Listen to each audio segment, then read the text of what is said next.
أعوذ بالله من الشيطان الرجيم. بسم الله الرحمن الرحيم. ياسين والقرآن الحكيم إنك لمن المرسلين على صراط مستقيم تنزيل العزيز الرحيم لتنذر قوما ما أنذر آباؤهم فهم غافلون. لقد حق القول على أكثرهم فهم لا يؤمنون. إنا جعلنا في أعناقهم أغلالا فهي إلى الأذقان فهم مقمحون. وجعلنا من بين أيديهم سدا ومن خلفهم سدا فأغشيناهم فهم لا يبصرون. وسواء عليهم أنذرتهم أم لم تنذرهم لا يؤمنون. إنما تنذر من اتبع الذكر وخشي الرحمن بالغيب فبشره بمغفرة وأجر كريم. إنا نحن نحيي الموتى ونكتب ما قدموا وآثارهم وكل شيء أحصيناه في إمام مبين. هذا القرآن يوحدنا لطريق الخير يوجهنا.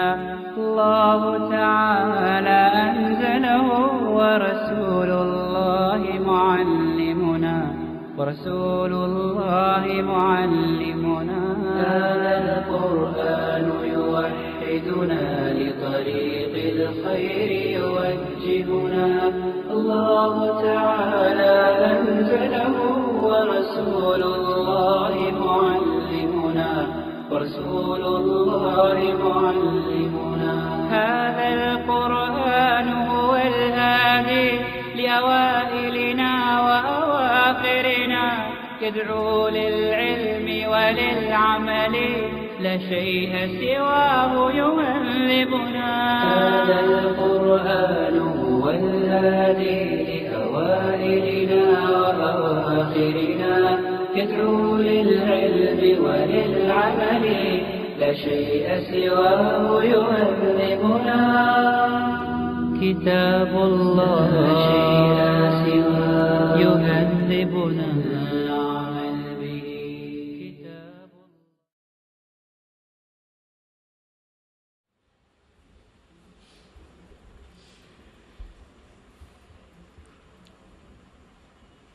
إن الحمد لله نحمده ونستعينه ونستغفره ونعوذ بالله من شرور أنفسنا وسيئات أعمالنا. من يهده الله فلا مضل له ومن يضلل فلا هادي له.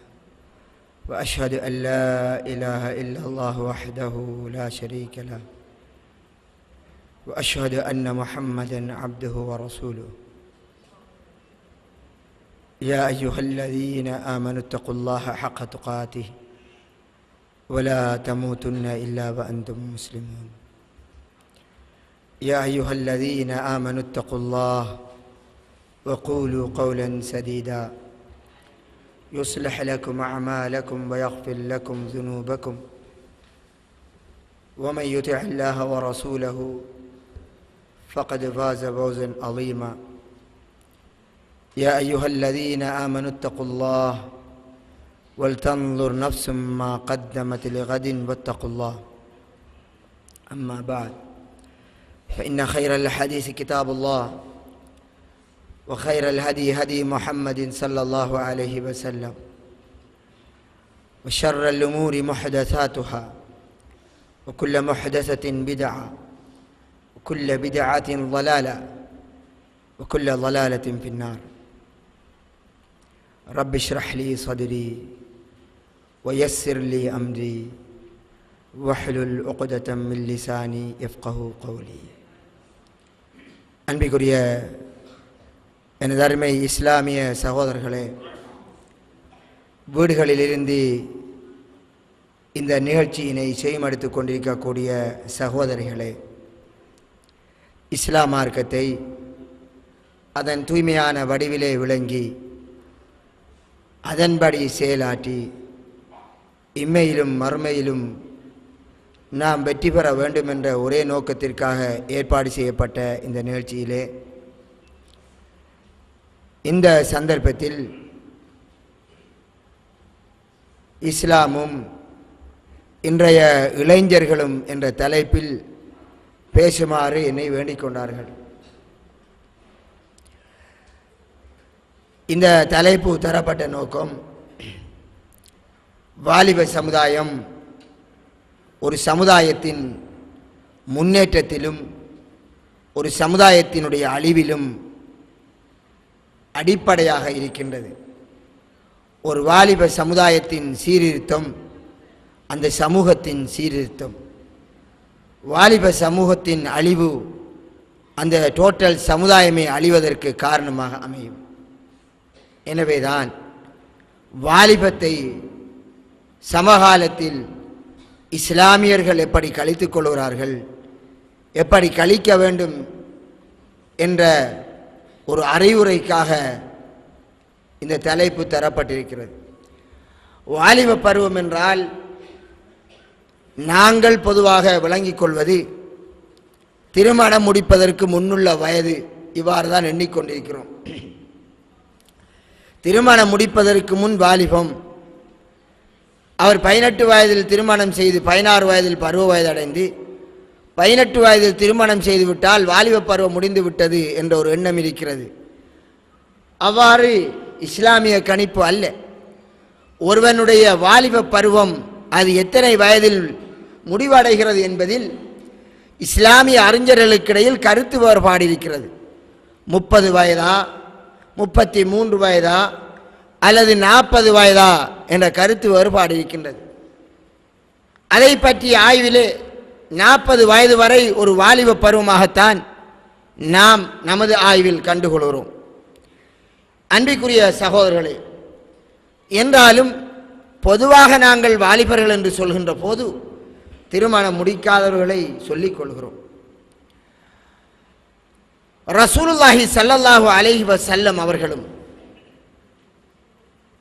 பல சந்தர்ப்பங்களில் வாலிபர்களை மட்டும் விழித்து சில விடயங்களை சொல்லி இருக்கிறார்கள்.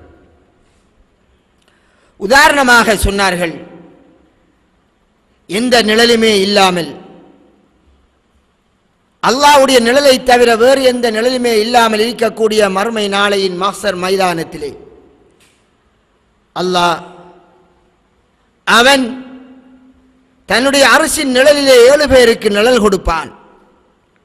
அதிலே ஒரு சாரார் ஷாப்புன் நஷஅ ஃபீ இபாதத்தில்லாஹ், அல்லாஹ்வுக்கு கட்டுப்பட்டு நடப்பதிலேயே வளர்ந்த ஒரு வாலிபன் என்றார்கள். அவன் பருவ வயது அடைந்த காலத்தில் இருந்து அவன் பெரிய வயதை அடையும் வரையில் இறைவனுக்கு கட்டுப்பட்ட நிலையிலே தன் காலத்தை ஓட்டினானே, அவனுக்கு அரசின் நிழல். ஏன்? பருவ வயதை அடைந்ததிலிருந்து அவனுடைய மனோ ஆசை பல்வேறுபட்ட ஆசா பாசங்களை செய்வதற்கு தூண்டுகின்றது. ஒரு பக்கத்தில் ஷைத்தானுடைய அழைப்பு, இன்னொரு பக்கத்தில் மனதில் உள்ள ஏற்படக்கூடிய பேராசைகள், இவை இரண்டுக்கு மத்தியில் அவன் போராடினால்தான் இறைவனுடைய கட்டளையை நிறைவேற்றலாம். எனவே அவன் பல்வேறுபட்ட சந்தர்ப்பங்கள் வரும்போதும் தன் ஆசையை கட்டுப்படுத்திக் கொண்டு இறைவன் தடுத்த விடயங்களில் தான் ஈடுபடாமல் இறைவனுடைய வழிபாட்டிலேயே தன் காலத்தை கடத்துவதென்பது ரொம்ப கடினம். பாருங்கள், ஒரு கிரிக்கெட் மேட்ச் நடக்கின்றது. வாலிபர்கள் தான் அதிகமாக அதிலே கலந்து கொள்கிறார்கள். சினிமா கூத்துகள் அரங்கேறுகின்றது. வாலிபர்கள் தான் அதிலே நேரத்தை கழிக்கிறார்கள். காதல் என்ற பாவத்திலே அதிகமாக ஏறுகிறார்கள். குமரனும் குமரியும் வாலிப பருவத்தில் உள்ளவர்கள். விபச்சாரத்தில் அதிகமாக ஈடுபடுகிறார்கள். தங்களின் ஆசையை நிறைவேற்றுவதற்கான வாய்ப்பு கிடைக்காததன் காரணமாக வாலிபர்கள் எப்படியாவது தன் ஆசையை நிறைவேற்றிக் கொள்ள வேண்டும் என்பதற்காக வேறான வழிகளை அவர்கள் தேடிக்கொள்கிறார்கள். அடுக்கிக் கொண்டே போகலாம். எனவே ஒரு பக்கம் ஷைத்தானினுடைய அழைப்பு இருக்கின்ற இந்த வேளையிலே அவனுக்கு கட்டுப்படாமல் அவனை மிஞ்சி ஆசை அடக்கிக் கொண்டு அல்லாஹ்வுக்கு வழிபடுவது என்பது மிகவும் கஷ்டமான ஒரு விடயம். அதனால் ரசூலுல்லாஹ் கூறுகிறார்கள், ஷாப் அரசின் நிழல் யாருக்கு? அது ஒரு வாலிபனுக்கு. அவன் பருவ வயது அடைந்ததிலிருந்து இறைவனுக்கு கட்டுப்பட்டு நடக்கக்கூடிய நிலையிலே வளர்ந்தவன். சமுதாயத்தின் சீர்கேட்டின் அனாச்சாரத்தின் பிடியிலே மாட்டுப்படாதவன். சினிமா ஒரு சீர்கேடு. அது வெவ்வேறுபட்ட கோணத்திலே சமுதாயத்திலே அழைத்துக் கொண்டிருக்கிறது. இசை ஒரு சீர்கேடு. மற்றும் ஆண் பெண் தொடர்புகள் ஒரு மாபெரிய சீர்கேடு. இன்னும் அல்லாஹ் அனுமதிக்காத விளையாட்டுகள், எத்தனையோ விளையாட்டுகள். சில விளையாட்டுகளுக்கு இஸ்லாத்திலே அனுமதி இருக்கிறது. சில விளையாட்டுகளை இஸ்லாம் வரவேற்கிறது. சில விளையாட்டுகளை இஸ்லாம் கண்டிக்கிறது. இவ்வாறு இறைவனால் கண்டிக்கப்பட்ட எத்தனை விளையாட்டுகளில் வாலிபர்கள் அரசியல் களமா அடிபுடி என்பதிலே மிகவும் வேகமாக இருப்பது எங்களுடைய வாலிபர்கள். படிப்பை பார்க்காமல், தனது தொழிலை பார்க்காமல், தன் தாய் தந்தையரை பார்க்காமல், உணர்ச்சிக்கு மட்டும் அடிமைப்பட்டு யாரோ ஒருவனுக்கு பின்னால் அவர்கள் ஓடுவார்கள். எந்த விதமான பிரயோசனமும் இருக்காது. வீட்டிலே சாப்பிடுவதற்கு வசதி இல்லாமல் இருக்கும். தாய் இவன் உழைத்து வந்து தரமாட்டானா என்று எதிர்பார்த்திருப்பாள். ஆனால் இவனோ எவனுக்கு பின்னால் அரசியல் என்ற போர்வையிலே சுய சிந்தனை இல்லாமல் ஒரு கோல்டி பக்கெட்டுக்காக காலத்தை ஓட்டிக் கொண்டிருப்பான். ஒரு சாராய போத்தலுக்காக பின்னால் போய்க் கொண்டிருப்பான். அது வாலிப பருவம், சிந்திக்காத பருவம், குடும்ப பொறுப்புகளை உணராத பருவம். அன்பிற்குரிய சகோதரர்களே, அதிகமாக ஓடுகின்ற தாய் தந்தையருடைய கட்டுப்பாட்டை விட்டு ஓடக்கூடிய குமரிகளை பாருங்கள், குமரர்களை பாருங்கள். பருவ வயதை அடைகிறார்கள். அது வாலிப பருவம். ஓடிவிடுகிறார்கள். அந்த நேரம் அவர்களின் அறிவு வேலை செய்வதில்லை, இறை அச்சம் வேலை செய்வதில்லை, உணர்ச்சிக்கு மட்டும் அடிமைப்படக்கூடிய அந்த பருவம். அதனால் ரசூலுல்லாஹி ஸல்லல்லாஹு அலைஹி வஸல்லம் அவர்கள் அதை மிகவும் ஒரு முக்கியமான ஒரு விடயமாக எடுத்துச் சொல்கிறார்கள். உனக்கு அரசு நிழல் தேவையா? வாலிபனே, பருவ வயதை நீ அடைந்திருக்கிறாய். நாளாந்த முன்னை நீ சீர்தூக்கி பார்த்துக்கொள். அரசு நிழல் ஏன் தேவை? மஹ்ஷர் மைதானம் என்பது கற்பனை பண்ண முடியாத ஒரு மைதானம். பயங்கரமான அந்த சூட்டிலே சூரியனோ தலைக்கு மேலே, காலிலே செருப்பு இல்லை, உடம்பிலே ஒரு சிறு துண்டு இல்லை.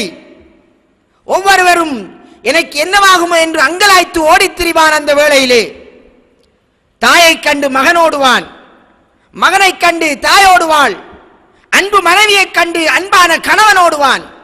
இவ்வாறு ஒவ்வொருவரும் ஓடிக்கொண்டிருக்கக்கூடிய நிலையிலே நிழல் தர ஒரு மரம் இருக்காது, கொடை பிடிக்க கொடை இருக்காது, ஆறுதல் அளிப்பதற்கு மழை இறங்காது, மேகம் கிடைக்காது, சூரியனின் வெயிலை தவிர எதுவுமே இல்லாது நாங்கள் வெறும் தரையிலே பயங்கரமான சூட்டிலே இருக்கின்ற போது அல்லாஹ் தன் அரசின் நிழலை கொண்டு அங்கே ஒருவனை குடிப்பாட்டப் போகிறான், அங்கே ஒருவனை அமர்த்தப் போகிறான்.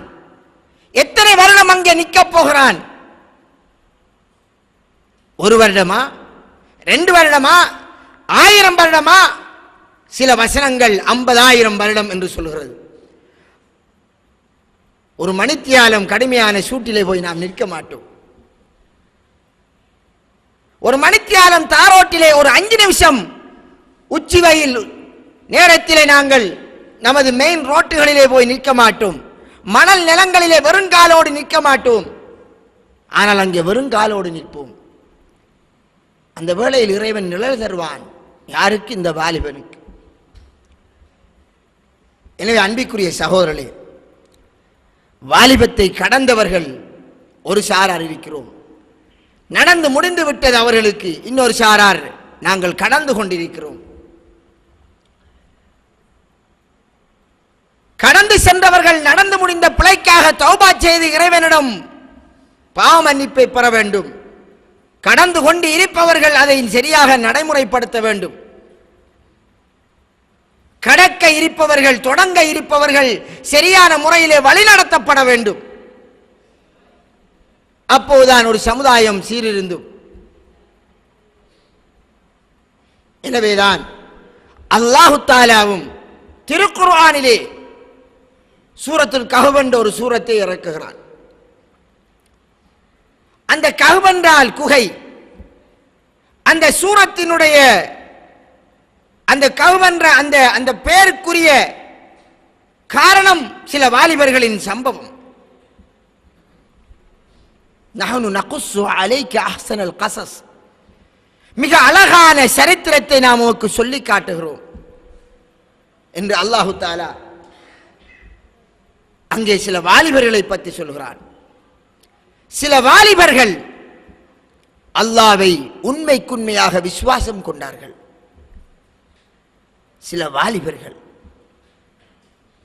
அல்லாஹ்வுக்கு இணை வைத்துக் கொண்டிருக்கக்கூடிய அந்த சமுதாயத்திலே, அல்லாஹ் அல்லாதவர்களை வணங்கிக் கொண்டிருக்கக்கூடிய அந்த சமுதாயத்திலே, இறந்து போனவரிடம் பிரார்த்தித்துக் கொண்டிருக்கக்கூடிய சமுதாயத்திலே, அங்கே ஒரு சாரார், ஒரு வாலிபர்கள், இன்னஹும் ஃபித்யத்துன் ஆமனு பிரப்பிஹிம் வஸித்னாஹும் ஹுதா, அவர்கள் சில வாலிபர்கள்,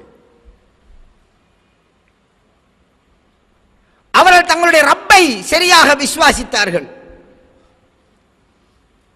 அல்லாஹ்வுக்கு எதையும் இணை வைக்க மாட்டோம் என்று உறுதி பூண்டார்கள். எந்த சந்தர்ப்பத்திலும் இணை வைக்கக்கூடிய காரியங்களில் ஈடுபட மாட்டோம்.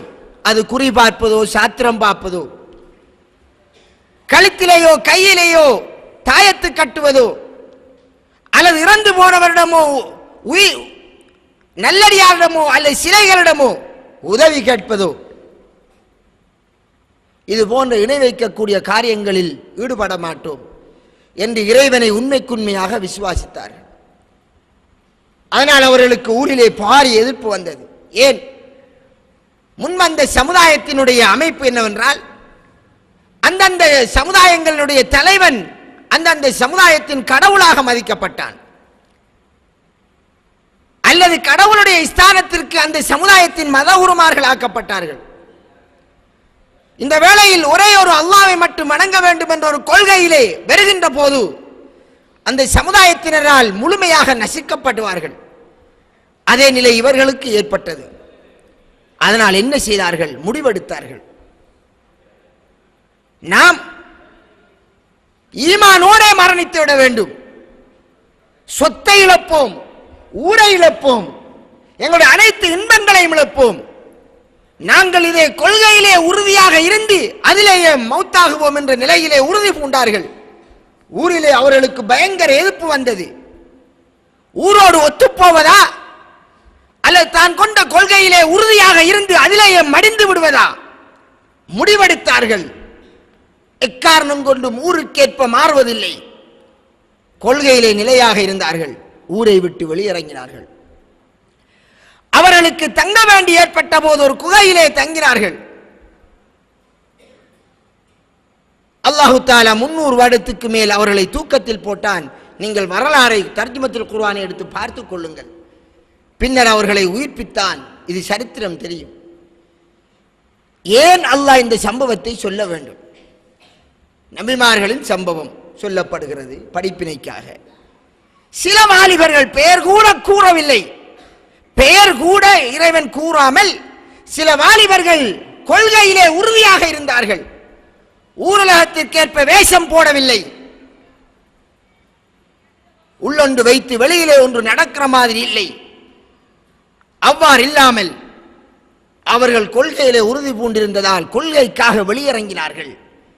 இதை எப்போ நடந்த ஒரு சரித்திரத்தை எங்களுக்கு படிப்பினைக்காக, நாங்கள் எந்த நிலையிலும் கொள்கையிலே தடமாறக்கூடாது. ஊரை இழக்க வந்தாலும் இழப்போம், கொள்கையை விட்டுக் கொடுக்க மாட்டோம் என்ற உறுதியிலே இருந்தவர்களுக்கு இறைவன் அன்று வாழ்த்து சொல்லி எங்களுக்கு படிப்பினையாக சொன்ன மாதிரி எங்களையும் இறைவன் அங்கே அவனுடைய உயர்ந்த மலக்களிடத்தில் பெருமையாக சொல்லுவான். இவ்வாறு அல்லாஹு தஆலா ஒரு வாலிப சமுதாயத்தை பற்றி அல்லாஹ் சொல்லுகிறான். அன்பிற்குரிய சகோதரர்களே, வாலிபர்களை பெற்றெடுத்த தகப்பன்மார்களே, பெற்றோர்களை, வாலிப பருவத்தை கடந்தவர்களே, பல்வேறுபட்ட வாலிபர்களுக்கு பொறுப்பாக இருக்கக்கூடிய தாய்மார்களே, உனது பிள்ளையை பற்றி உன்னிடம் கேள்வி கணக்கு இருக்கிறது. தாயிடமும் பிள்ளையை பற்றி கேள்வி இருக்கின்றது. தன் வாலிப பையனை வைத்து என்ன செய்தாள்? தகப்பனிடம் கேள்வி இருக்கின்றது. குல்லு மௌலூதின் யூலது அலா ஃபித்ரத்துல் இஸ்லாம், இஸ்லாத்தை ஏற்கக்கூடிய அடிப்படை தன்மையிலேதான் பிள்ளை பிறக்கின்றது. எல்லா பிள்ளைகளும் என்றாலும் தாய் தந்தையர் தான் அவனை யூதனாக பழக்கிறார்கள், கிறிஸ்டியனாக்குகிறார்கள். இது ரசூலுல்லாஹி ஸல்லல்லாஹு அலைஹி வஸல்லம் அவர்கள் சொல்லியது. எனவேதான் பிள்ளையை நல்ல முறையில் வளர்த்தெடுப்பது, அந்த வாலிப பருவத்தை நல்ல முறையில் கழிப்பதற்காக வழிவகுப்பது தாய் தந்தையரின் கடமை. ஆனால் அவர்களும் இதை கேட்க வேண்டும். காரணம், அந்த வாலிபன் அந்த தாயை கண்டு மறுமையில் ஓடுவான், அந்த வாலிபனை கண்டு தாய் ஓடுவாள். அந்த நிலை எங்களை யாருமே காப்பாற்ற முடியாத நிலை. எனவேதான் நாங்கள் ஒவ்வொருவரும், ஆணும் பெண்ணும், இந்த வாலிப பருவத்தில் எங்களுக்கு சில கடமைகள் இருக்கின்றது. பொதுவாக வாலிபனுக்குரிய கடமைதான் மற்றவர்களுக்கும் உரிய கடமை. எல்லோருக்கும் ஒரே கடமைதான். வாலிபர்கள் என்றால் அவர்கள் 10 நேரம் தொழ வேண்டும், வயதாளிகள் 3 நேரம் தொழுவது என்பது அல்ல. எல்லோருக்கும் 5 நேர தொழுகை தான். எல்லோருக்கும் அதே 30 நோன்பு தான். எல்லோருக்கும் அதே ஹஜ் கடமை மட்டுமுள்ள கடமைகள், அது எல்லாம் ஒன்றுதான். பருவ வயதை அடைந்ததில் இருந்து அவனுக்கு கேள்வி கணக்குரிய விடயங்கள் பதியப்படுகின்றது. எனவே இதில் பிரித்து சொல்வதற்கில்லை. என்றாலும் அன்பிற்குரிய சகோதரர்களே, நான் ஒரு விடயத்தை இங்கே சுட்டிக்காட்ட விரும்புகிறேன். என் தலைப்பு ஒரு பொதுவான தலைப்பாக இருந்தாலும் இந்த சமுதாயத்திலே சமகாலத்திலே எங்களுடைய சமுதாயத்தின் சீர்கேட்டுக்கு அடிப்படை காரணமாக இருப்பது வாலிபர்களின் பங்களிப்பு இல்லாமை.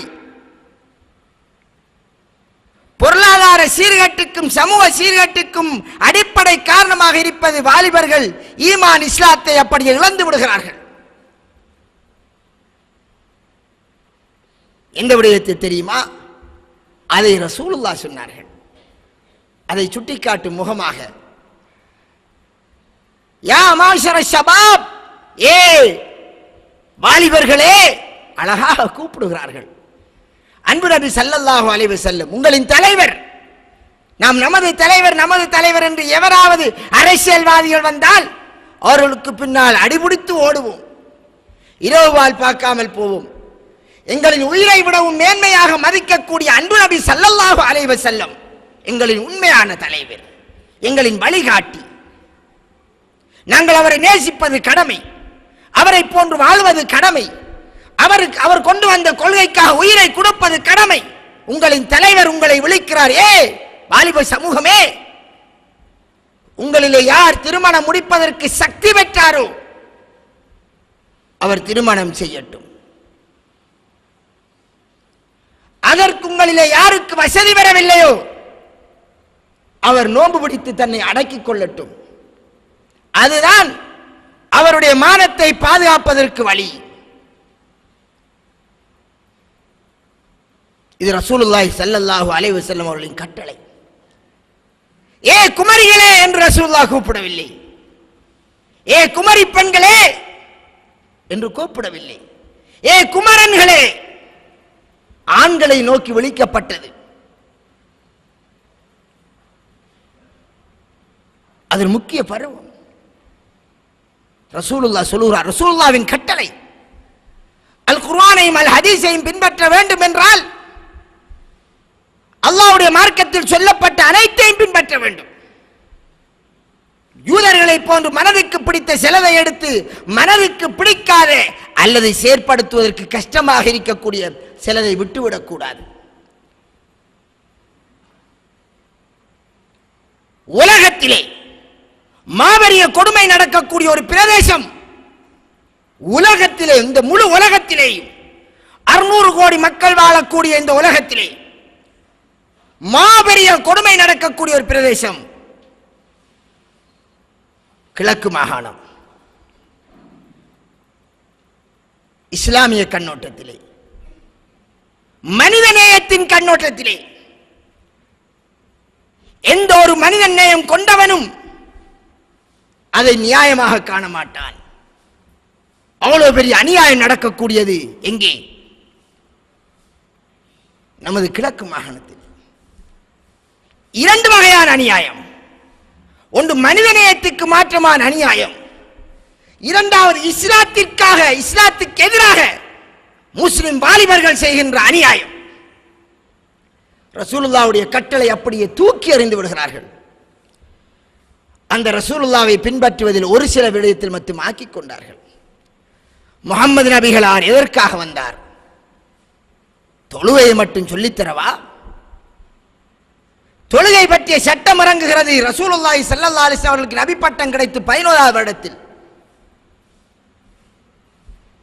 நபிகளார் நபிப்பட்டம் கிடைத்த போது தொழுகையை பேசவில்லை, ஆனால் இன்னொன்றை பேசினார்கள். அவர் எப்போது பிரச்சாரத்தை தொடங்கினார்களோ அன்றே பேசினார்கள், அனாதைகளின் சொத்துக்களை சாப்பிடாதீர்கள், இல்லாத ஏழை எளியவர்களின் சொத்துக்களை அநியாயமாக சாப்பிடாதீர்கள் என்று ரசூலுல்லாஹ் தன் பிரச்சாரத்தின் அடிப்படையிலேயே தொடங்கினார்கள். எப்போது லா இலாஹ இல்லல்லாஹ் என்ற கலிமாவின் பிரச்சாரத்தை தொடங்கினார்களோ அப்போதிருந்தே அதையும் சேர்த்து தொடங்கினார்கள். இஸ்லாத்தின் அடிப்படை தத்துவம், ஒரு முஸ்லிம் இன்னொருவனுடைய சொத்திலே கை வைக்க மாட்டான், அவன் முஸ்லிம். ரசூலுல்லாஹ் சொல்லுகிறார்கள், ஏய் வாலிபர்களே, உங்களிலே யார் திருமணம் முடிக்க சக்தி பெற்றார்களோ அவர் திருமணம் செய்யட்டும். நான் திருமணம் முடிப்பதில்லை, நான் தொடர்ந்து தொழுகையிலும் நோம்பிலும் மணக்கிலும் ஹஜ்ஜிலும் இருக்க போகிறேன், அப்படி சொல்லக்கூடாது. அதை ரசூலுல்லாஹ் தடுத்தார்கள். அந்த மாதிரி சில சஹாபாக்கள் தோன்றினார்கள். நபிகளாரிடத்திலே, நபிகளாருடைய மனைவிடத்திலே சிலர் வந்தார்கள். ஆயிஷா ரலியல்லாஹு அன்ஹாவிடம் அல்லாஹ்வினுடைய தூதரினுடைய வணக்க வழிபாடை பற்றி கேட்டார்கள். அவர்கள் எடுத்துச் சொன்ன போது அங்கே வந்த அந்த 3 சஹாபாக்கள் 3 முடிவு எடுத்தார்கள். நான் இரவெல்லாம் நின்று வணங்கப் போகிறேன், தூங்கவே மாட்டேன் என்பது ஒருவரின் முடிவு. பகலெல்லாம் நோன்பு பிடிக்கப் போகிறேன், மற்றவரின் முடிவு. மனைவியர்களை விட்டு ஒதுங்கப் போகிறேன், மற்றவரின் முடிவு. தொடர்ந்து வணக்கத்தில் இருக்கப் போகிறேன். ரசூலுல்லாஹி ஸல்லல்லாஹு அலைஹி வஸல்லம் அவர்கள் வீடு வந்தார்கள். ஆயிஷா ரலியல்லாஹு அன்ஹா நபிகளாரிடம் விடயத்தை சொன்னார்கள். இப்படி 3 பேர் வந்தார்கள், இப்படி கேட்டார்கள். அவர்கள் கடைசியாக இந்த முடிவோடு செல்கிறார்கள். நபிகளார் அந்த 3 பேரை அழைத்து, நீங்கள் தானா இப்படி சொன்னவர்கள் என்று சொல்லிவிட்டு நான் உங்களை விட அல்லாஹ்வை பயந்தவன், உங்களை விட அல்லாஹ்வை மிக அறிந்தவன். நான் நோன்பு பிடிக்கிறேன், நோன்பு பிடிக்காமலும் இருக்கிறேன், சுன்னத்தான் நோன்பு. மனைவி மக்களோடு நான் சேர்ந்திருக்கிறேன், இரவில் தூங்குகிறேன் என்று வணங்குகிறேன். எனவே யார் எனது இந்த வழிமுறையை விட்டாரோ அவர் என்னை சேர்ந்தவர் அல்ல என்றார்கள். யார்? சிலர் நினைக்கிறார்கள் இரவெல்லாம் ஒருவர் நின்று வணங்கினால் அவர் அல்லாஹ்விடத்தில் மிக நெருக்கமானவர் நினைக்கிறார்கள். இல்லை, அவர் அல்லாஹ்வுக்கு மிகவும் வெறுப்பானவர்.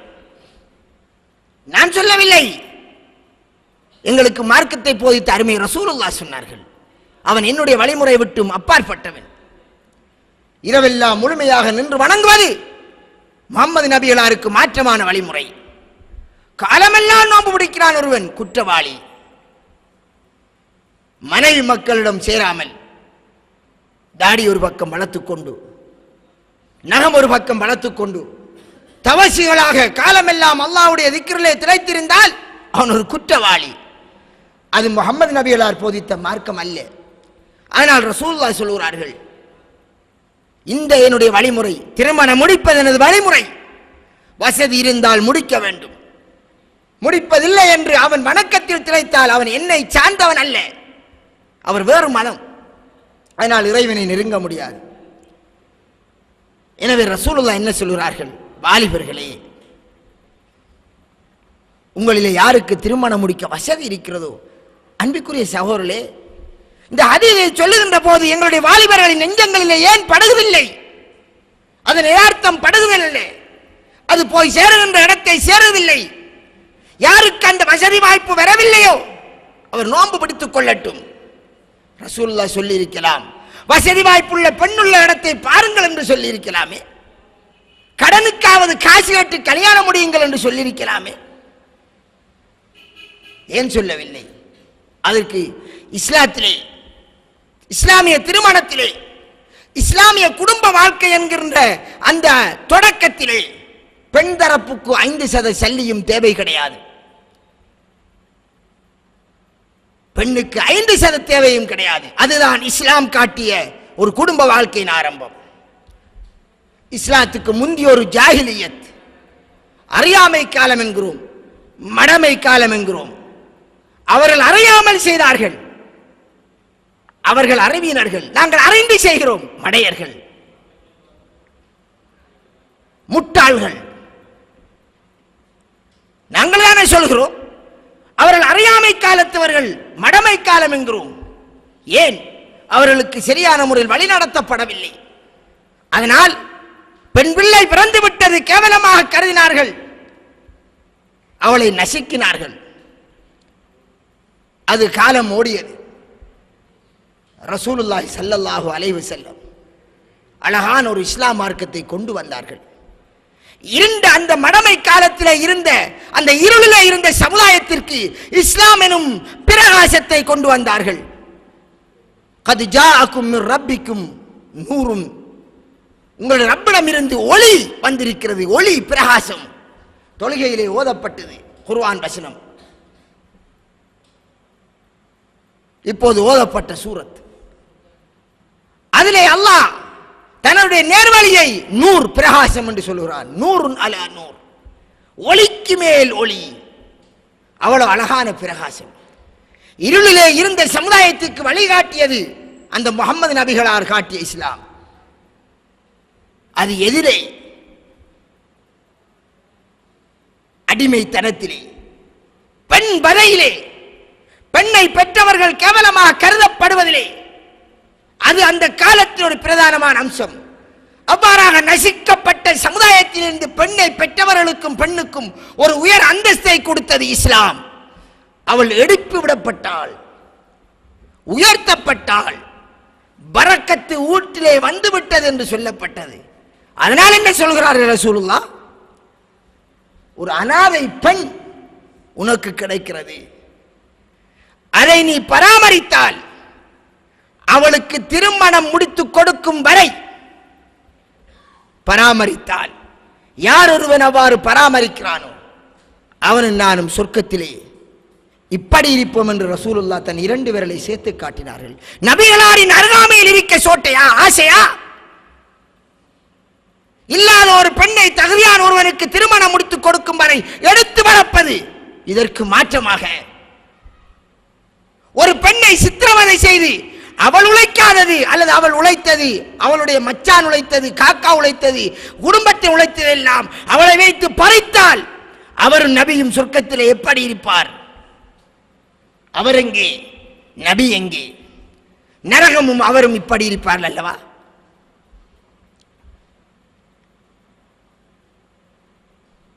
ரசூலுல்லாஹி ஸல்லல்லாஹு அலைஹி வஸல்லம் ஒரு வீட்டிலே ஒரு பெண் பிறந்தால் அது பரக்கத், பெண் இருந்தால் பரக்கத் என்று சந்தோஷமாக அந்த சமுதாயம் சொல்லக்கூடிய ஒரு அழகான நிலையை உருவாக்கினார்கள். எங்கே அந்த சந்தோஷம்? அந்த சந்தோஷம் எந்த வீட்டில் இருக்கிறது? நாங்கள் எத்தனை பேர் தௌஹீத்வாதி என்கிறோம், குர்ஆன் சுன்னாவிற்கு உயிரை கொடுப்போம் என்கிறோம்.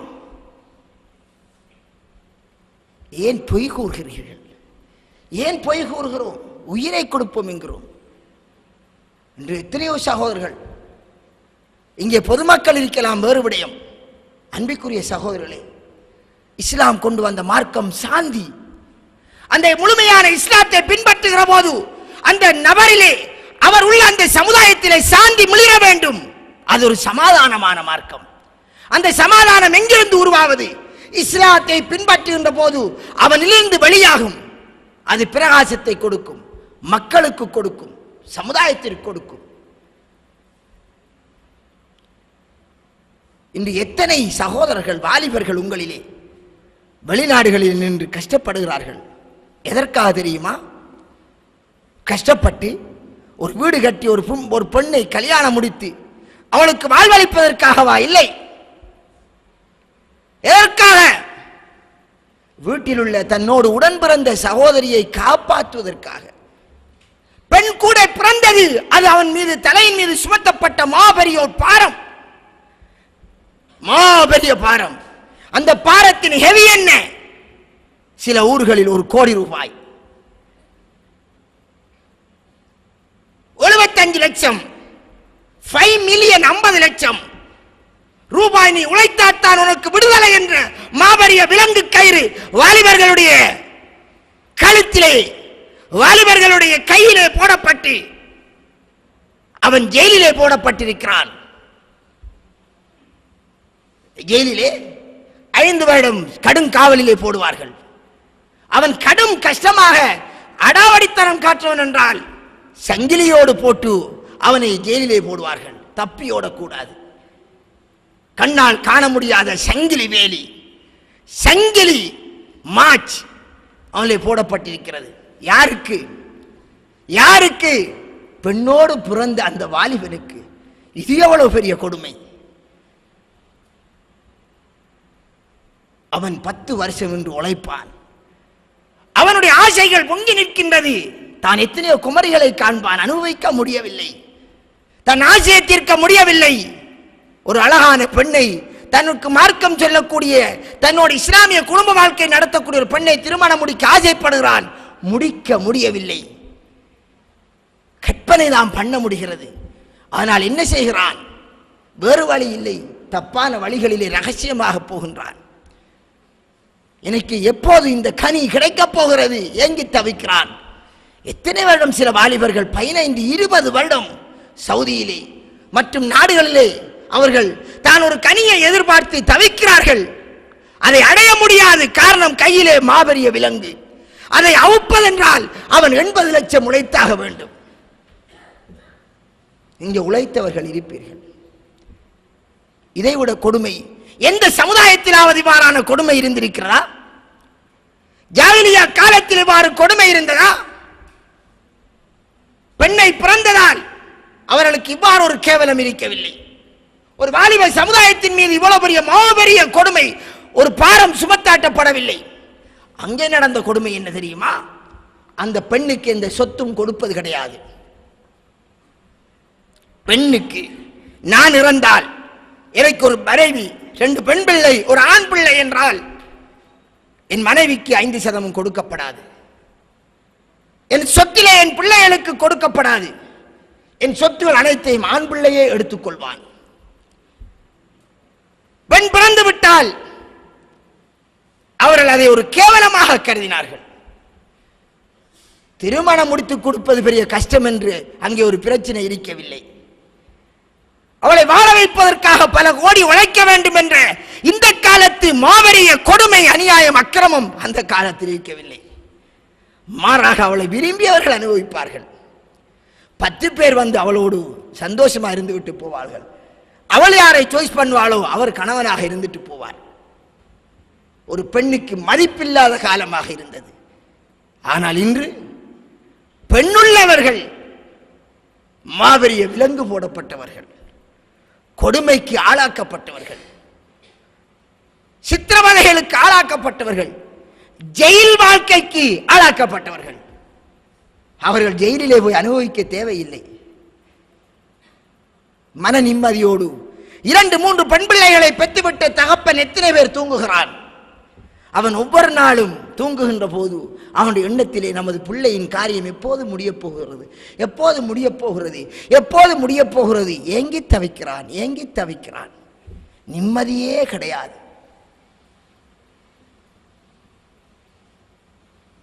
மூணு பிள்ளைக்கு தகப்பனானவன் ஒரு பிள்ளையோடு அவன் இறக்கிறான் என்றால், அவன் இறக்கின்ற போது அவனுடைய மனதிலே இருப்பது என்ன தெரியுமா? ஆஹா, ஒரு பிள்ளையை வாழ வைத்து 2 பிள்ளையை வாழ வைக்காமல் இருக்கிற போது நம்ம 2 பிள்ளையும் கரை சேர்க்கவில்லையே என்ற மாபெரிய சுமையோடு தான் போகிறான். அந்த ஜாகிலிய சித்தாந்தத்தோடு தான் அவன் இறக்கிறான். அதுதான் அவனுடைய மனதிலே பாரமாக இருக்கிறது. தவிர அல்லாஹ்வின் மீது தவக்கலோ, சொர்க்கத்தின் மீது உள்ள ஆசையோ, நரகத்தினுடைய அச்சப்பாடை பற்றி அவனுக்கு சிந்தனை கிடையாது. ஆனால் தான் அன்பிற்குரிய சகோதரர்களே, ஹஜ்ஜி செய்ய கடமையாக இருந்தும் இன்னும் ஹஜ்ஜி செய்யாமல் நாங்கள் நிறைய பேர் இருந்து கொண்டிருக்கிறோம். குமர்காரியத்தை நிறைவேற்றுவது ஹஜ்ஜி செய்வதை விட பெரிய நன்மையானது என்று கூட சிலர் சொல்லிவிடுவார்கள். அப்படி மார்க்கம் இல்லை. அந்த அளவிற்கு சமூகத்தின் கொடுமை. இந்த கொடுமைக்கு காரணம் யார்? இந்த கொடுமைக்கு விடிவு எப்போது வரும்? அந்த விடிவு யாருடைய கையிலே இருக்கிறது? ஒரு உண்மை முஸ்லிமான ஒரு வாலிபனின் கையிலே இருக்கிறது. அல்லாஹ்வை உண்மைக்குண்மையாக பயந்த, இஸ்லாத்தின் மீது ரோஷம் உள்ள, இஸ்லாம் மார்க்கத்தை தனது உயிரின் மேலான மதிக்கக்கூடிய ஒரு உண்மை முஸ்லிமுடைய கையிலே இருக்கிறது. குறிப்பாக முஸ்லிம் வாலிபர்கள். ஒரு முஸ்லிம் இஸ்லாத்தை வழங்க வேண்டும். இஸ்லாம் எனும் சடங்கு சம்பிரதாயங்களை உருவாக்க வந்த மார்க்கம் அல்ல. தொழுகை, நோன்பு இது மட்டுமல்ல இஸ்லாம். கத்தம் ஓதுவதில்லை, தலைப்பாத்தியா ஓதுவதில்லை, மௌலூத் ஓதுவதில்லை, நாங்கள் நிறைவடைந்து விட்டோம் என்பது அல்ல இஸ்லாம்.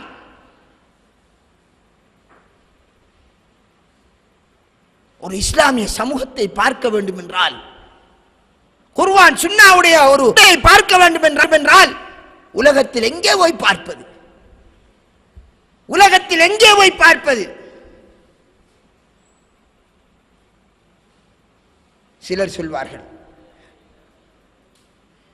நாங்கள் அல்ஹம்துலில்லாஹ் நிம்மதியோடு இருக்கிறோம், எங்களது ஊரிலே எல்லாரும் தௌஹீத்வாதிகள், எங்களுடைய கிராமத்திலே எல்லோரும் தௌஹீத்வாதிகள்.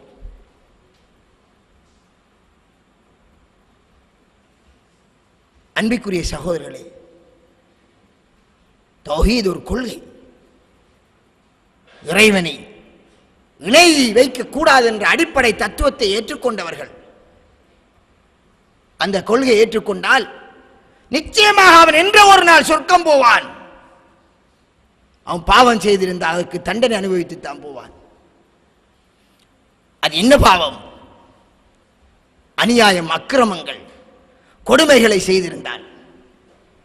எனவே அன்பிற்குரிய சகோதரர்களே, வாலிபர்களே, நீங்கள் ஒரு உண்மையான முஸ்லிமாக வேண்டும். யதார்த்தத்தை விளங்குங்கள். நாம் வெறும் ஜடவாதம் பேசுவோர் அல்ல, வெறும் தொழுகை நோன்புக்கான ஒரு மார்க்கத்தை வைத்திருப்போர் அல்ல. தொழுது, நோன்பு பிடித்து, ஜகாத் கொடுத்து, ஹஜ்ஜி செய்து, திக்ரு செய்து, மறுமை நாளையிலே நாங்கள் இடை இல்லாமல் இறைவனுக்கு இணை வைக்காமல் மலை மலையாக நன்மை ஓடு வருவோம். மாஸ்டர் மைதானத்திலே சொர்க்கத்துக்கு போகும், தைரியமாக வருவோம். அப்போது மச்சினன் பக்கத்தில் வந்து நிற்பான். யா அல்லாஹ், நான் சவுதியிலே நின்று கொண்டு மலையிலே கல்லடைத்து வேர்வை சிந்திய காசை எனக்கு அனுபவிக்க முடியாமல், அவன் செய்ய வேண்டிய கடமையை இவன் செய்யாமல், நான் உழைத்த காசிலிருந்து வீடு கட்டி கேட்டு அவன் கட்டி எடுத்து அந்த வீட்டிலே அவன் படுப்பதற்கு அழகான பஞ்சனை மெத்தைகள் வாங்கி கேட்டான். உழைத்தது எல்லாம் அனுப்பி வைத்தேன். அட்டாச் பாத்ரூம் கேட்டான், அனுப்பி வைத்தேன். அதற்கு அப்பால் ஏசி போட்டு கேட்டான், அதையும் கொடுத்தேன். கடைசியாக சொன்னான், நான் எனக்கென்று தேவையென்று கொஞ்சம் காசை சேர்த்து ஒரு கடை ரூமை வாங்கி வைத்தேன் அப்படின்னு சொன்னான். யா அல்லாஹ், இவன் சொன்னான், கடை ரூமை தராவிட்டால் தங்கையை விட்டு விடுவேன் என்றான். அதனால் நான் தங்கை வாழ வேண்டும் என்பதற்காக எழுதி கொடுத்தேன். இந்த அருமக்காரனை, அநியாயக்காரனை யா அல்லாஹ் விடாதே சொர்க்கத்திற்கு. எனக்கு இங்கே நியாயம் கிடைக்க வேண்டும், நியாயம் கிடைக்க வேண்டும். அவர் லோயர் பிடிக்க இயலாது. எந்த சுப்ரீம் கோர்ட் லோயரும் அங்கே செல்லுபடி ஆகாது. பொய் பேச முடியாது, நாடகம் அடிக்க முடியாது. நான் கேட்கவில்லை, நான் சும்மா பொஞ்சாதிக்கிட்டேன், சும்மா செல்லி பார்த்தேன், அவதான் எடுத்து சொல்லிட்டா. இந்த சாட்டுப்போக்கு எதுவும் அல்லாஹ் இடத்தில் செல்லுபடியாகாது. உள்ளங்களின் நிலைப்பாடுகளை சரியாக அறிந்தவன் படைத்த ரப்பு தபாரக வ தஆலா. அப்படியா? அவர் மறுத்தால் அவருடைய உறுப்புகள் சாக்கி சொல்லும்.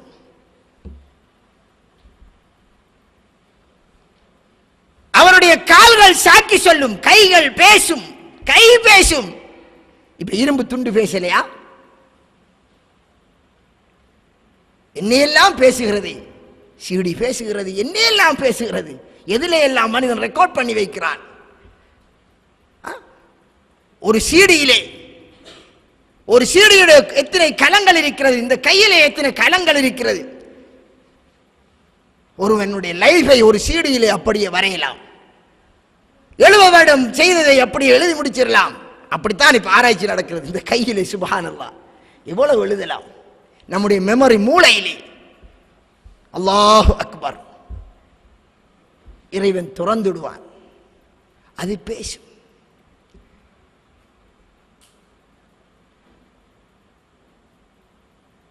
அது பேசும். குர்ஆனில் அல்லாஹ் சொல்கிறான், மன் ஆரத அன் ذிக்ரி ஃபைன்ன லஹு மஈஷத்தல் லங்கா வ நஹ்ஷுருஹு யௌமல் கியாமத்தி ஆமா. யார் எனது உபதேசத்தை புறக்கணித்து நடந்தானோ அவனுக்கு உலகத்தில் நெருக்கடியான வாழ்க்கை. இப்ப சிலர் கேட்பார்கள், நான் சீதனம் வாங்கினேன், நல்லா தானே இருக்கேன். அடே, நீ ஒன்று வாங்கினாய், 5 ஊடு கட்டுறாயே, திங்கும் போது ருசினா, புறவு நீ வயிற்றுக்கு வலிக்குது என்று கஷ்டப்படுறாய் அல்லவா, உனக்கு விளங்கலையா? அல்லாஹ் உலகத்திலே கொடுக்கிறான். கொஞ்சம் பொறுத்திருந்து ஒரு ஊடு கட்டி கல்யாணம் முடியும் என்றால் அது பொம்பளை கொடுக்கறத கொடுப்பாங்க. பொம்பளை உழைச்ச சொத்து மாதிரியும் இவருக்கு அல்லாஹு தஆலா அதை அனுபவிக்கிறதுக்கு அனுமதி கொடுத்த மாதிரி. பொஞ்சாதியின் சொத்துல உனக்கு உரிமை இருக்கின்ற எவன் சொன்னான்? எந்த இஸ்லாம் சொன்னது? இஸ்லாத்தில் அதுக்கு உரிமை கிடையாது. மனைவியின் சொத்து மனைவியின் சொத்து, அதை அனுபவிக்க உனக்கு 5% உரிமை கிடையாது. எப்போது மனைவியின் சொத்தில் இருந்து எடுக்கலாம், அதுக்கு எத்தனையோ விதிவிலக்கு, அது சட்டம் வேறு. எமது சமுதாயத்தில் இன்று நடக்கின்றது அது மாபெரிய கொடுமை. எப்ப பார்க்காங்க தெரியுமா? பொஞ்சாய் சொத்து புருஷன் சொத்தண்டி அள்ளி கொடுப்பாங்க. மாப்பிள்ளைக்கு சந்தோஷம், இன்னாங்க இன்னாங்க, உங்களுக்கு தான் மச்சான் மச்சான் என்று ஒவ்வொன்றா வாங்கி வந்து கொடுப்பாங்க. சும்மா கல்யாணம் முடிப்பார்கள். கல்யாணம் முடிச்சு மறுநாள் ஆபீஸுக்கு போவார். அவர் ஒரு அரசாங்க உத்தியோகத்தை நடந்து போகலாமா? நடக்க இயலாதே. அவர் நடந்தால் அவரை கால வருத்தம் இருந்தானே. அப்ப என்ன செய்வார்கள்? மச்சானுக்கு மனைவிக்கே கஷ்டமா இருக்கும். நம்மளோட மச்சான் இப்படி நடந்து போறது, அல்ல நேத்து போன மாதிரி புஷ்பைக்கல்ல போறது கொஞ்சம் அவக்கு கஷ்டம். அப்ப காக்காவோட சொல்லுவா, காக்கா காக்காண்டு கொஞ்சம் பக்கத்தில் நின்று சொல்லியக்க, என்னம்மா இல்லை மச்சான் இப்படி அடிக்க நடந்து போறார், நம்மட மச்சான் தானே பாரு. சரி சந்தோஷமா ஒரு ஸ்ப்ளெண்டர் 1.25 லட்சம் எடுத்து கொடுத்தாச்சு. அவர் போவார், அழகா போய் கிரிப்பாங்க. எப்படி எவ்வளவு குடுவாடும். வாழ்க்கையில் ஒரு பிரச்சனை வரும், 2 பேருக்குள்ள பிரச்சனை வந்து முத்தி கடைசியாக காலை கொண்டு போயிடுவார்கள். இப்ப அன்புல கொடுத்து சொல்வார்களே, அன்பு மச்சான் என்று கொடுத்து சொல்வார்களே, டொனேஷன் என்று கணக்கு போடுவாள் அவள். அவள் அப்படியே பட்டியல் கொடுப்பாள். உம்மாக்கு தேவை வேண்டி, பாப்பாக்கு தேவை வேண்டி, வீட்டில அந்த இடத்துல டொய்லெட் கட்டணும் என்று உம்மாட வீட்டுக்கெல்லாம், இவருடைய என்னுடைய மதிநீர வீட்டுக்கெல்லாம் காசு எவ்வளவு வாங்கி போனார். பைக்களுக்கு பெட்ரோல் அடிச்ச கணக்குல இருந்து கணக்கு கொடுக்கிறாள். யாரு? அன்பளிப்பு கொடுத்தாங்களாம். அது அன்பளிப்பு அல்ல, ஆளை பிடிக்கிறதுக்காக கொடுக்கிறது, அவரை நம்ம அடக்கி வச்சுக்கிறதுக்காக கொடுக்கிறது. அந்த குழுதான் சமுதாயத்தில் கொடுபடுகிறது. அன்பளிப்பை திருப்பி கேட்கலுமா?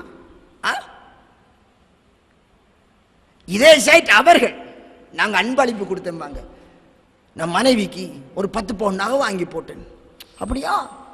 பெருசா சொல்லுவார். மச்சான் என்னடா கொடுத்த? 10 பவுன் நகை. இந்தியாவிலிருந்து உடுப்படுத்துக்கு வந்து கொடுத்தேன். ஒரு சாரி எவ்வளவு தெரியுமா? 40,000. சொந்த காசில இருந்து உழைச்சிக்கு வந்த மாதிரி கள்ளன்கள். கொள்ளையடிச்ச காசுங்க, கொள்ளையடிச்சான்.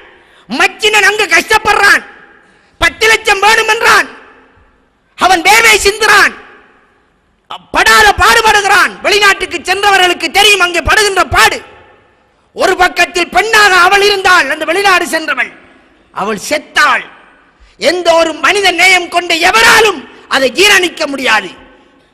இஸ்லாம் மனித நேயத்தின் உச்சக்கட்டம். கடியனை கூட, சும்மா இருக்கிற கடியனை கூட அடிக்க கூடாது.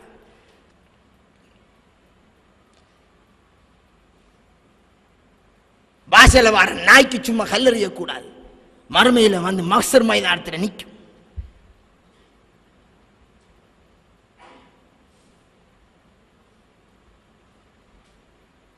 அப்படி கொள்ளையடிச்ச காசு, பறிச்ச காசு, பலாத்காரமான காசு, பறிச்ச காசில் இருந்து 10 லட்சம் வாங்கி போட்டு அதுல இருந்து திருப்பி 10 பவுன் நகை கொடுத்தாராம். அதுக்கு பேர் என்னவர்? நான் மனைவிக்கு 10 பவுன் நகை மகராக கொடுத்தேன். அது பெரிய ப்ரௌடா சொன்னார். சுப்ஹானல்லாஹ். சரி, அவர் அன்பளிப்பா தானே கொடுத்தார் மகரா. பிறகு அவர் அங்க கணக்கு செல்வார். அன்பளிப்பா கொடுத்தேன், மகர் வர கொடுத்து இது அன்பளிப்பா கொடுத்தா என்றால் அவர் அங்க கணக்கு சொல்வார்.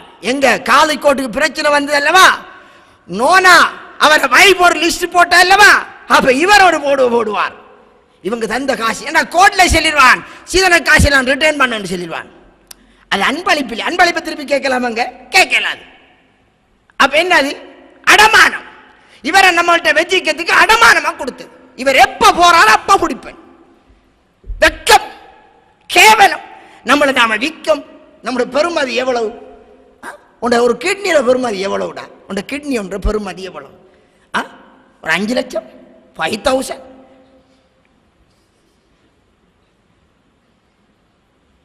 காது. நம்முடைய ஒரு சகோதரர் மௌலவி ஒரு ஆள், அவருடைய பிள்ளைக்கு காது ஆபரேஷன். காது, கேட்ட காது கேட்குது இல்லை, அதை சரியாக்குறதுக்கு எவ்வளவு தேவை தெரியுமா? இலங்கையில 28 லட்சம். 28 லட்சம் தேடிக்கிறார் 1.5 வருஷமா. சுப்ஹானல்லாஹ். அப்ப நம்மளை பிடிச்சு வைக்கிறதுக்கு தந்தது எவ்வளவு? 10 லட்சம் பிடிச்சு தந்து வாங்கி எடுத்து. அது நம்முடைய பெருமதி அல்ல. நம்ம அடிமைகளாக நம்ம ஆக்குறது. நாம் உண்மையிலே இவர்களெல்லாம் பெண்ணிடத்தில் வாங்கி அவர்களுக்கு அடிமையானார்களோ அவர்கள் அவர்களுக்குள் அடிமையை போன்றுதான் வாழுகிறார்கள். அதனால தான் அங்கே வீட்டிலே பெண்ணாட்சி நடக்கிறது. ஏன்? அவளுடைய வீட்டில் அல்லவா இருக்கிறார். ஆனால் அங்கே அந்த ஆட்சி நடக்கிறது. பிரச்சனை வந்து காலைக்கோட்டுக்கு போனால் லிஸ்ட் போடுகிறார் 2 பேரும். அன்பளிப்புங்கிறார்கள். பிறகு எல்லாம் பெறுகிற கணக்கு காலைக்கோட்டு ஆர்டர் திருப்பி கொடு. அப்ப சொல்லுவார், இவ்வளவு நான் கொடுத்திருக்கேன். நகையிலிருந்து, தாலியிலிருந்து, அதிலிருந்து, இதிலிருந்து ஒவ்வொன்றா போடுவார். கடைசியா என்னன்னு பார்த்தால் வீட்டில் சமைக்கிறதுக்கு வாங்கின கரண்டி, கத்தி, பிங்காங்கோப்பையெல்லாம் கணக்கு போடுகிறார்கள். இவ்வளவு செலவழிச்சிருக்கேன். நம்மளோட உம்மா மாதிரி இருக்கிறாங்களே, தாய்க்குலம், சீதேவிகள், அதுகளுக்கு அறவை கணக்கு போட தெரியாது அல்லவா? அவள் அவள் கத்தி போட்டால் இவள் ஊக்குல இருந்து போடுவாள். மற்றவள் ஊக்கு சட்டையில் குத்துற ஊக்குக்கு வர கணக்கு போடுவோம். இப்படி எல்லாம் நான் கொடுத்திருக்கோம்.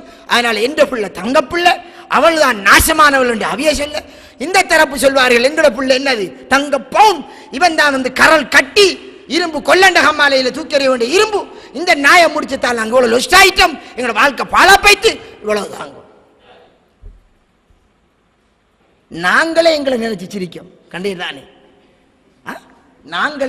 நாங்கள் செய்யற கூத்துகள் எங்களுக்கே சிரிப்பா இருக்கு. இந்த சிரிப்பான காரியத்தை நாங்கள் எல்லோரும் சேர்ந்து செய்யறோம் என்றால் நாங்களோ பெரிய அறிவாளிகள் அளிப்போம். நாங்கள் எவ்வளவு பெரிய அறிவாளிகள் அளிப்போம்.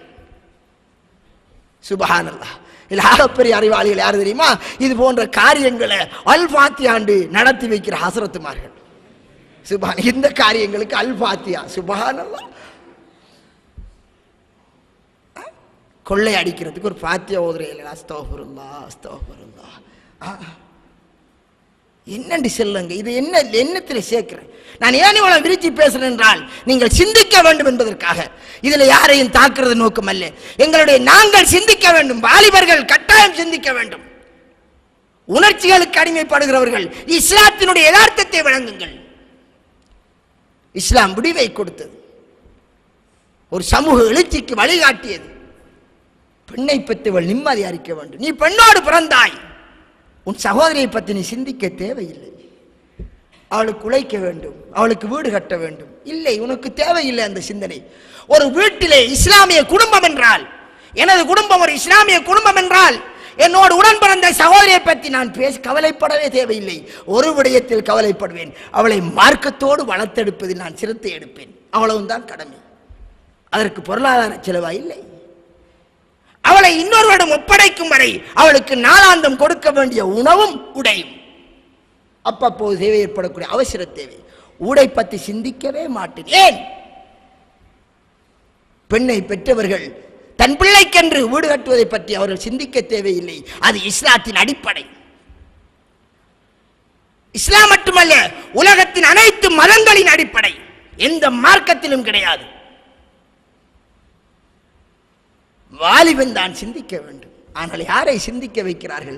குமரி பெண்களை சிந்திக்க வைக்கிறார்கள். எத்தனையோ தாய்மார்கள் தன் பிள்ளையை படிக்க வைக்க விருப்பம் இல்லை. ஏன்? படிக்க கூடாது என்பதற்காக அல்ல. இவள் படிக்க சென்றால் அங்கே நடக்கின்றது பல்வேறுபட்ட அநியாயங்கள் அந்த குமரிக்கு நடக்கின்றது. அவள் பார்க்கிறாள், என்ன செய்வது? கணவனாரோ நொண்டியாக இருக்கிறாள், உடம்பிறந்த சகோதரனோ வேலை இல்லாமல் இருக்கிறான். இவளாவது சரியா செய்தால்தான், உழைத்தால்தான் வீடை காப்பாற்றுவாள். வீட்டுக்கு செலவு வரும். அவளுக்கென்று ஒரு வீடை கட்ட வேண்டும். அவளுக்கென்று ஒரு வீடை கட்ட வேண்டும். வாலிபர்களே, ஒரு இஸ்லாமிய சமூகம் உருவாவதில்லையா? ஒரு இஸ்லாமிய சமூகம் உருவாவதில் எங்களின் பங்களிப்பு இல்லையா? அல்லாஹ்வினுடைய மார்க்கத்திலேயே தன் காலத்தை கழித்த வாலிபனுக்கு அரசின் நிழல் என்றால், இன்று எந்த வாலிபன் இன்னொருவனுடைய சொத்தின் கீழ் நிழல் எடுக்கின்றானோ அவனுக்கு நிழல் கிடையாது. அரசின் நிழல் தன்னுடைய சொந்த வீட்டிலே, தன்னுடைய சொத்துகளிலே தான் உழைத்து மனைவிக்கு கொடுக்க வேண்டும். அதை குர்ஆன் கட்டளையாக சொல்கிறது. சுப்ஹானல்லாஹ், குர்ஆன் கட்டளையாக சொல்கிறது. நான் இதை ஏன் பேசுகிறேன் தெரியுமா? எல்லாவற்றையும் பேசுகிறார்கள், இதை பேசுகிறார்கள் இல்லை மௌலவிமார்கள். அதனால் நான் பேசுகின்றேன். வாலிபர்களுக்கு இதைத்தான் சொல்ல வேண்டுமா? இதை இன்று அவசியமாக சொல்ல வேண்டியிருக்கிறது. மற்றவைகள் பெரும்பாலும் சொல்லப்படுகிறது. ஒரு இஸ்லாமிய அரசியல் வேணும் என்று அங்கே சில ஜமாத்தினர்கள் பேசுகிறார்கள். நல்ல விஷயம், இஸ்லாமிய அரசியல் வேணும், இஸ்லாமிய ஆட்சி இருந்தால் நல்ல. ஜக்காத்தை சேர்த்து கொடுத்து ஒரு ஜக்காத் கூட்டமைப்பு வர வேண்டும் பேசுகிறார்கள். நல்ல விடயம். எல்லோரும் அல்லாஹ்வை பயந்து தொழக்கூடியவர்களாக, இறைவணக்கம் செய்பவர்களாக ஆக வேண்டும் பேசுகிறார்கள். அல்லாஹ்வுக்கு இணையை வைக்க கூடாது, அது மாபெரிய கொடுமை. அதை செய்தவன் ஒரு நாளும் சொர்க்கம் நுழைய மாட்டான். அங்கே பல சகோதரர்கள் பேசுகிறார்கள். ஆனால் இந்த சமூக கொடுமை இருக்கிறது. அவன் தொழுதாலும் நோன்பு பிடித்தாலும் ஜக்காத்து கொடுத்தாலும் கடைசியாக எங்கே போக போகிறான்? மச்சினனுடைய கேள்விக்கு பதில் சொல்லேலுமா? சிந்தனை செய்து பாருங்கள். அல்லாஹ் குர்ஆனில் இடுகின்றான் கட்டளை. திருமணத்துக்கு முந்தி ஒரு கட்டளை, فَلْيَسْتَعْفِفِ الَّذِينَ لَا يَجِدُونَ نِكَاحًا حَتَّى يُغْنِيَهُمُ اللَّهُ مِنْ فَضْلِهِ. வாலிபர்களுக்கு இடப்படுகின்ற கட்டளை, அல் குர்ஆனின் கட்டளை. ஜகாத்தை கொடுங்கள் என்று அல்லாஹ் சொன்னான், நீங்கள் கொடுக்கிறீர்கள். ஹஜ்ஜுக்கு செல்லுங்கள், உங்களுடைய சக்தி பெற்றவர் 4.5 லட்சம் 5 லட்சம் செலவழித்து போகிறார்கள், வளவு வித்து போகிறார்களா இல்லையா? 2 ஊடு இருந்தா ஒன்றை வித்து போகிறார்களா இல்லையா? மேலதிகமா நகை இருந்தா நகையை வித்து போகிறார்களா இல்லையா? ஏ, உங்களை யாருக்கு ஹஜ் செய்ய வசதி இருக்கிறதோ அவர் செல்லட்டும்.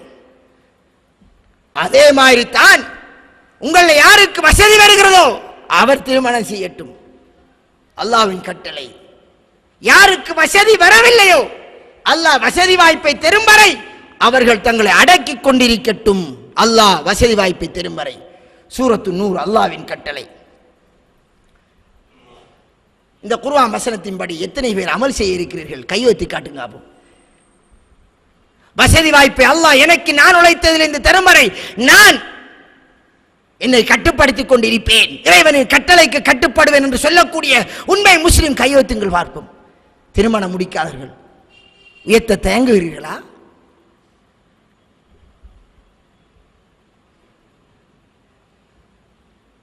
அதற்கு பின் அல்லாஹ் சொல்கிறான், வஆத்துன் நிஸா ஸதுகாத்திஹின்ன நிஹ்லா. உனக்கு திருமணம் முடிப்பதற்கான வசதி வாய்ப்பு ஏற்படுத்தி விட்டையா? சொந்தமாத்தான் வீடு கட்ட வேண்டும் என்பது அல்ல, வாடகைக்காவது உனது பராமரிப்பில் அவள் இருக்க வேண்டும். உங்களுக்கு இடையில் வருவது இயற்கை. கணவன் மனைவி என்றால் எந்த குடும்பமும் இருக்காது பிரச்சனை இல்லாமல். சின்ன சின்ன பிரச்சனை வரும். நபியலாருக்கும் மனைவியர்களுக்கும் இடையிலே எத்தனையோ பிரச்சனை வந்தது. இஸ்லாமிய குடும்ப வாழ்க்கையின் அல்லாஹ் என்ன சொல்றான் தெரியுமா? பிரச்சனை வந்தால் நீ போகக்கூடாது, நீ போக இயலாது, அவளும் போக இயலாது. அவள் உனது வீட்டில் இருப்பாள். எதுவரை? 3 தலாக் சொல்லியே முழுமையாக அவள் உன்னை விட்டு பிரியும் வரை உனது வீட்டில் தான் இருக்க வேண்டும். சூரத்து தலாக்கில் குர்ஆன் அல்லாஹ்வின் கட்டளை. பிரச்சனை வரும், வரலாம், வந்தால் நீ வெளியிறங்கக்கூடாது. இன்று என்ன நடக்குது? என்ன நடக்குது? கோவிச்சுக்கு போய்த்தாராம். அவர் கோவிச்சுக்கு போய்த்தாராம். அவரை ஊடில்லை, போய் கடையில் திம்பார். 2 நாளைக்கு திம்பார். என்னம்மா சான் தொடர்ந்து என்னடா இஞ்சான் காண்றாய் கேட்பான் கூட்டாளிமார். எத்தனை நாளைக்கு மரத்துக்கு இருப்பது? இல்லை கொஞ்சம் ஊட்ட பிரச்சனை. ஊட்ட பிரச்சனைடா என்னடா இவர்த்த நிற்கிறேன். ஊட்ட உம்மாமாருக்கு தெரிஞ்சு அது இன்னும் பிரச்சனையாகும் பார். அவள் விட்ட இவர் வெளியிறங்கி வந்தா திருப்பி போகலாதுங்க. ஒன்று ஏதாவது அவளை பிள்ளையை கண்டு இவர் வருவார், அல்லது உங்களுக்கு விருப்பம் இல்லை அடிவிட்டு போறானே அவள். என்ன வார்த்தை சொல்ல? உங்களுக்கு விருப்பம் இல்லை அடிவிட்டு போறானே. இந்த வார்த்தை வச்சுன்னா அவருக்கு ரோஷம் வந்துடும். எனக்கு சொந்த வீடு தானே அவருக்கு ரோஷம் வர்றதுக்கு. எனக்கு நான் ரோஷம் வரேன். அவள் செல்லுவாள், அவளை வீடு வேலை மட்டும் ஒன்று 5 லட்சத்துக்கு வாங்கியிருந்தா நீ விரும்பினா இருக்கிறேன். அவள் செல்ல வடி கேட்கணும். அல்லாஹ் என்ன சொன்னான்? அவளை உண்ட வீட்டில் வை, உண்ட கட்டுப்பாட்டில் வை. எதுவரை? வபிமா அம்பகு மின் அம்பாலிஹிம். ஆண்கள் பெண்களை நிர்வகிப்பவர்கள். காரணம், ஆண்கள் தான் அவர்களினுடைய சம்பாத்தியம் சொத்திலிருந்து பெண்களுக்கு செலவழிக்கிறார்கள். குர்ஆன் சொல்கிறது, சூரத்து நிசா. இதெல்லாம் குர்ஆன் வசனங்கள், லைவான அதிசயங்கள் அல்ல. இதெல்லாம் சும்மா லைவ் என்று தட்டிட்டு போறதுக்கு. இந்த குர்ஆன் வசனத்தின் படி அமல் செய்வதில்லையா? சமுதாய சீர்திருத்தத்துக்கு பாடுபடக்கூடிய இயக்கங்களே, அது எந்த இயக்கமாக இருக்கட்டும், பிறருடைய சொத்துரிமைகளை பறித்து வாழக்கூடிய சமூகமாக இந்த முஸ்லிம் சமுதாயம் இருந்தால் உலகிலே அல்லாஹ் அழித்து காட்டு போட்டுவான். நெருக்கடிக்கு மேல் நெருக்கடியை தருவான். மறுமை நாளையிலே வனஹ்சுருஹு யௌமல் கியாமத்தி ஆமா, குருடனாக நாம் எழுப்புவோம். சுப்ஹானல்லாஹ். எப்படி? அல்லாஹ்வுடைய வசனங்கள் திரும்ப திரும்ப சொல்லப்பட்டும் நான் குர்ஆன் வசனத்தை சொல்லுகிறேன். இப்போது என் சொந்த கருத்துக்களை ஆதாரமாக காட்டவில்லை. அல்லாஹ் குர்ஆனிலே சொல்லுகிறான், உனக்கு வசதி வாய்ப்பு வரும் வரை பொறுமையாக இரு. அல்லாஹ்வின் கட்டளை. திருமணம் செய்கின்ற போது அவள் கேட்கின்ற மகர் தொகையை கொடு, அவள் இப்போது கேட்பதில்லை. இவர் விரும்பியதை கொடுப்பார். அந்த உரிமை 100% பறிக்கப்பட்டு விட்டது. 100% கிடையாது எங்கள் சமுதாயத்திலே. ஒரு இஸ்லாமிய சமூகம் என்றால் அதை நீக்க வேண்டும். பெண் மகர் கேட்கின்ற உரிமை அவளுக்கு கொடுக்கப்பட வேண்டும். அவள் கேட்க வேண்டும். அதன் பின் நாம் விரும்பினால் அந்த மகர் தொகையை கொடுப்பது, இல்லை என்றால் எனக்கு முடியாது என்று போவது. அதற்கு பின் இவன் அவனுடைய சம்பாத்தியத்திலிருந்து செலவழிக்க வேண்டும். அவனுடைய சம்பாத்தியத்தில் செலவழிக்க வேண்டும். இப்படியெல்லாம் இறைவனுடைய சட்டங்கள். தற்செயலா பிரச்சனை வந்தால் 3 தலாக் முடியும் வரை உனது செலவிலே உனது இருப்பிடத்திலே நீ வைக்க வேண்டும். சூரத்து தலாக்கில் இறைவனுடைய கட்டளை. அந்த பெண்ணை வீட்டை விட்டு வெளியிறக்க கூடாது, அவளும் வெளியிறங்க கூடாது. திருக்குர்ஆனின் கட்டளை. இப்படி அல்லாஹ்வுடைய வசனங்கள் எல்லாம் வந்தும் யார் புறக்கணித்தாரோ அவனை நாங்கள் குழனாக எழுப்புவோம். கால ரப்பி லிம ஹஷர்தனி ஆமா. அப்பா அவன் கேட்பான், எனது இரட்சகனே, என்னை குடனாக ஏன் எழுப்பினாய்? மறுமையில் குருடர்களாக எழுப்பப்படுவார்கள். அல்லாஹ்வுடைய வசனங்களை துஷ்பிரயோகம் செய்தவர்கள். அதற்கு ஆயாத்துனா, எனது வசனங்கள் எல்லாம் உனக்கு எடுத்துச் சொல்லப்பட்டது. ஃபனசீதஹா, அதை நீ மறந்து வாழ்ந்தாய். ஆனால் இன்று மறக்கடிக்கப்பட்டு விட்டாய்.